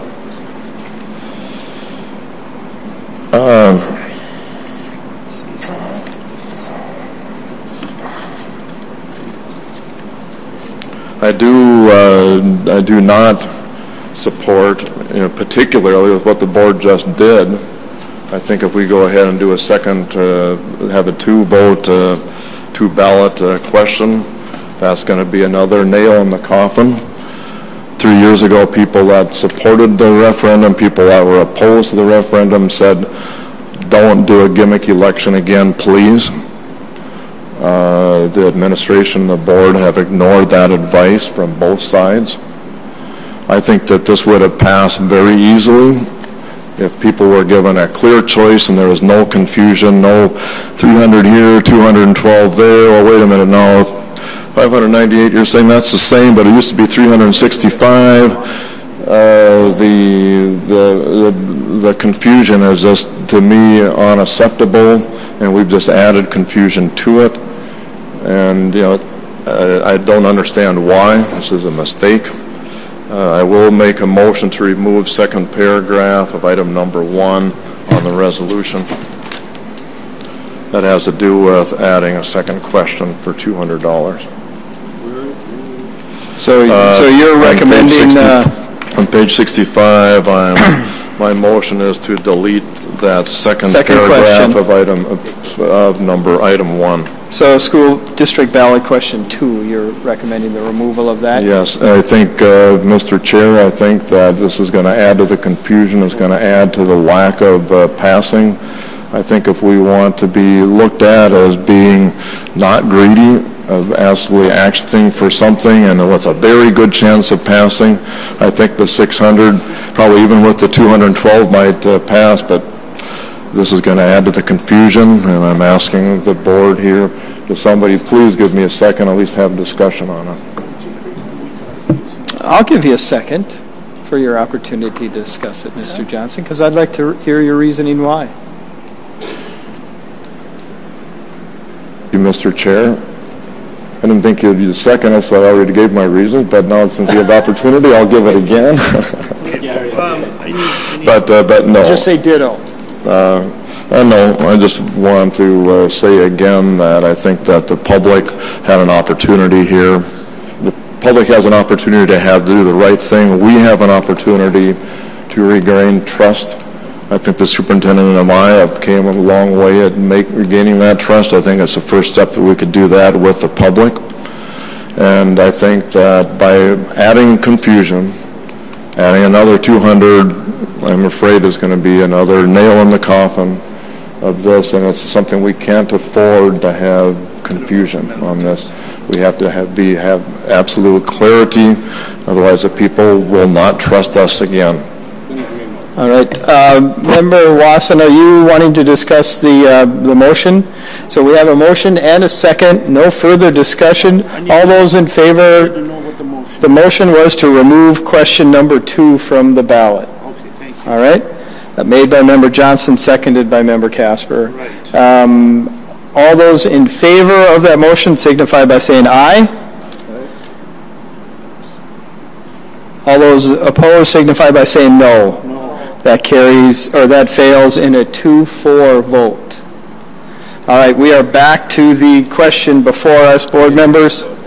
I'm sorry. We're going to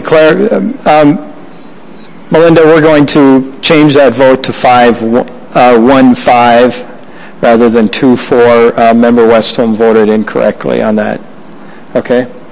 Yes. Yes. All right, back to the question before us. Member Wasson. Mr. Hansen, I'm sitting with the change papers and the ballot suggested in front of me.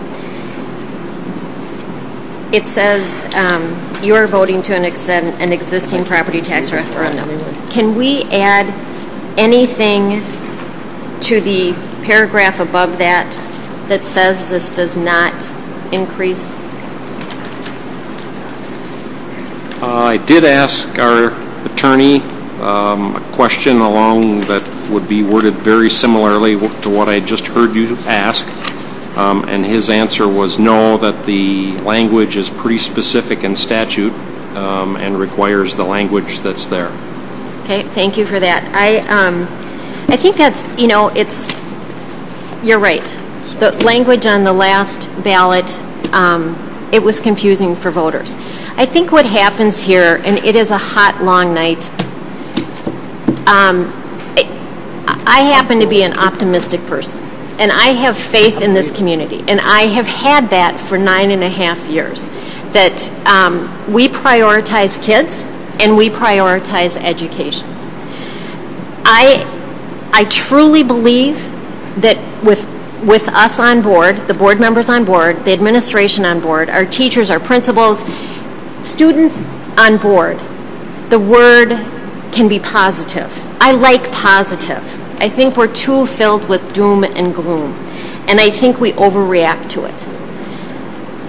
So I believe this will pass.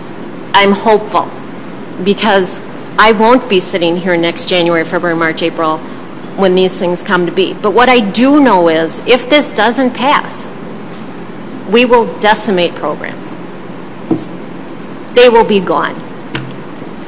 So I really hope that's the message that is spread, that we have cut to our core, and we no longer can do that. And I want to give this community the opportunity to vote in a positive way for education and kids. Thank you, Member Wasson. Any other discussion, board members? Seeing none, let's move to a vote. All those, Member Johnston, we almost got there, didn't we? Again, I'm afraid this will be perceived as business as usual. I want to vote for this. I'm going to abstain on this because of what's happened tonight. But I do want to make very clear to the public that I do support the $600. But with the choices that the board has made, I'm going to have to abstain from this vote. I want to again remind the public again that I was the one that first made motions to keep the levy the same, the tax impact the same, and that is what I stand by. And I just think it's a little bit sad that we have had to go with this. So just a clarification for my understanding, you said that you do support the $600, but you're going to abstain from the voting on it. That's what you said, I think. I don't understand why you're asking me that. I just wanted to clarify for my own. No, I said it, and what I say stands. Okay, all right. And Sounds again, why I'm saying this is I want people to know that the reason I'm not voting yea, I'm not voting no. I think that Again, I've asked the board here to work with me on this repeatedly, and I think I've had one call from one of the people up in front here on this issue. All right, thank you, Member Johnson. Seeing no further lights, we're going to move to a vote. All those in favor of Resolution B-8-13-3124 signify by saying aye. Aye. Those opposed signify by saying no, and we have one abstention, so 501. All right, moving on to the next resolution before us, Member Sligapunko. Let's make this one a little, You're on this one. page 69. Okay, Steve, I don't know if you want to come up, be part of this. It's sat here in a hot night. We have the resolution relating to general obligation aid anticipation certificates of indebtedness, Series 2013A, in an amount not to exceed $23 million. And actually, we have the new thing, which is it's $23 million now, exactly. So I'm just going to move Resolution B8-13-3125, dated August 20th, 2013. Could I get a second? Seconded by Member Watson. Any discussion? Member Johnston. Again, during that committee meeting, we were told that state borrowing from the school has been reduced from 60-40 to 90-10. I believe that's, was it 85-15? Yep, okay, that's good, thank you. And then we might not have to borrow this full amount depending on how things go, and I'm hoping that's the case. Again, I'm going to support this resolution. I do have a couple comments to make. If we would have had a reserve fund that is required by our bylaws, we would have not had to borrow this. There's a good chance we wouldn't have had to borrow, particularly with the change in the age shift and the amount that we're looking at here that was handed out at the committee meeting. Luckily, this bond does have what's called a MIG-1 rating due to being backed by the state of Minnesota. Unfortunately, I have to bring up the discussion here that was in the paper last week. We also found out last week that Moody's Investment Services has degraded 5 of our long-range facility debts to Baa2, and 3 of the long-range facility debts, specifically 2009B, 2010D, and 2012B, have been further degraded to Baa3. Baa3 is the lowest investment grades before they become, in normal vernacular, junk bonds. And they also stated that they have a continued negative outlook. As very recently as 2010, our lowest bond rating was A3, which is very high, which is considered to be a high-grade bond.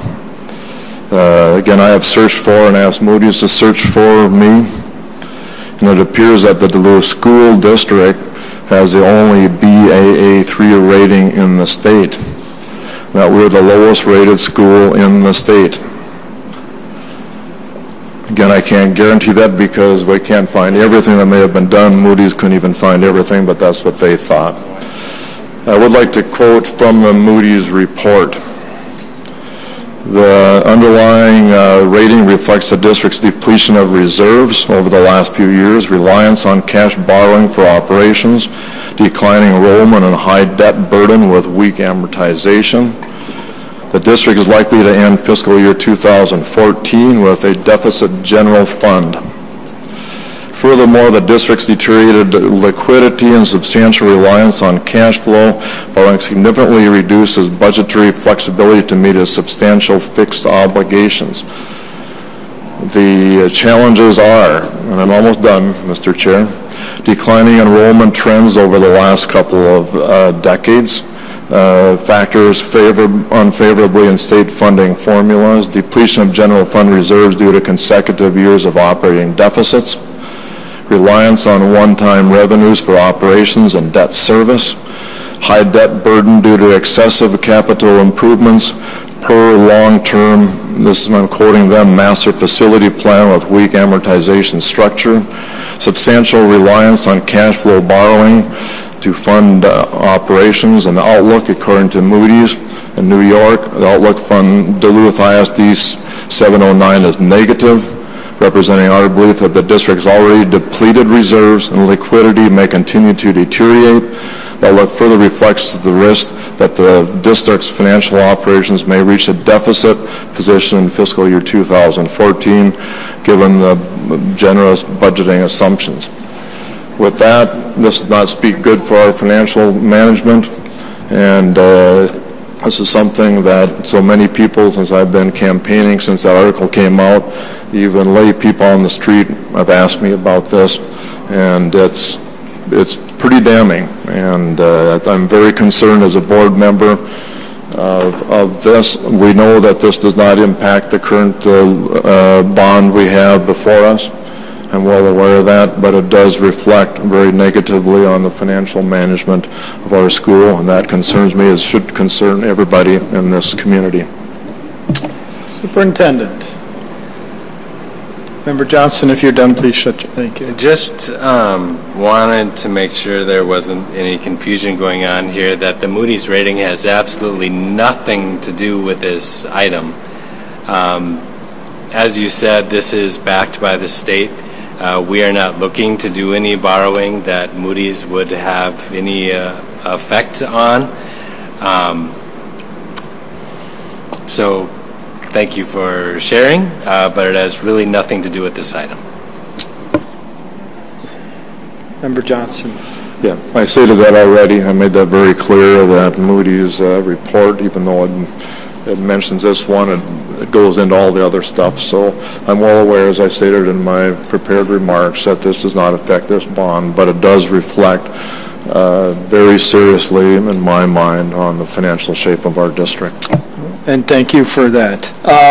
Board members, seeing no further lights, we're going to move to a vote. All those in favor of Resolution B-8-13-3125 signify by saying aye. Aye. Any opposed? That carries 6-0. Member Sligapunko, back to you. Okay, page 84, resolution authorized student activity bank account signer. I move resolution B-8-13-3126, dated August 20th, 2013. Do I have a second? Second. Seconded by Member Murneke. Any discussion? Seeing none, let's move to a vote. All those in favor signify by saying aye. Aye. Any opposed? That carries 6-0. Back to you, Member Sligapunko. Okay, resolution approval of election judges and polling sites. That's page 85. I move resolution B-8-13-3127, dated August 20th, 2013. Seconded by Member Murneke. Any discussion? Seeing none, let's move to a vote. All those in favor signify by saying aye. Aye. Any opposed? That carries 6-0. Back to you, Member Sligapunko. Okay, we're on page 87, right? Yep. Yes. Resolution relating to the election of school board members and calling a primary election thereon. I move resolution B-8-13-3128, dated August 20th, 2013. Could I get a second? Seconded by Member Murneke. Any discussion? Seeing none, let's move to a vote. All those in favor signify by saying aye. Aye. Any opposed? That carries 6-0. Back to you, Member Sligapunko. However, I believe that completes the remainder of the Business Committee report. Board members, if you'll refer back to your agenda, we have no special resolutions before us. Questions or other? Seeing none, let's move to an adjournment. All those in favor signify by saying aye. Aye. Any opposed? That carries 6-0. We are adjourned. Thank you, members of the community, for sticking it out with us today. Thank you.